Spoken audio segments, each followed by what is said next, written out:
কথায় আছে না, শিশুরা মায়ের কোলেই মানায়। সত্যি কথা বন্ধুরা, আজকে 9 মাস পেটে ধরার পর যখন পৃথিবীতে এসেছে, এত কষ্ট করে যাকে পৃথিবীতে এনেছি, তাকে বুকের মধ্যে জড়িয়ে ধরে কী যে শান্তি, কী যে শান্তি, সেটা একমাত্র সেই মাই বুঝতে পারে। এই ফিলিংসটা কাউকে বোঝানোর মতো নয়। আর এই ফিলিংসটা যারা মা না হয়েছে তারা বুঝতে পারবে না, হাজারবার বললেও।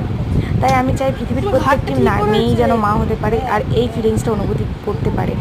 কারণ একটা মা হতে গেলে অনেক অনেক অনেক কষ্ট সহ্য করতে হয়। যার সিজার হয় তাকেও অনেক সহ্য করতে হয়, যার নর্মাল হয় তাকেও অনেক কষ্ট সহ্য করতে হয়। মা হওয়া তো মুখের কথা নয়, মা হতে যাবে আর জীবনের উপর ঝুঁকি নেবে না, তা তো হবে না। এত আনন্দ, এত কষ্ট, সব কিছু পার করে তারপরে এই যে মুহূর্তটা, যাকে বুকে জড়িয়ে ধরলে বুকের হার্টবিট বেড়ে যায়, বুকের ভেতরে একটা অদ্ভুত টান অনুভূতি হয়, এই শান্তি বলে বোঝানো নয়। আমি যে ভাষাতেই বলি না কেন, সেটা আমি কিছুতেই বোঝাতে পারবো না। এর মতো শান্তি পৃথিবীতে আর কিচ্ছু নেই। মেয়ে হয়ে জন্ম নেওয়া সার্থক যদি মা হতে পারো।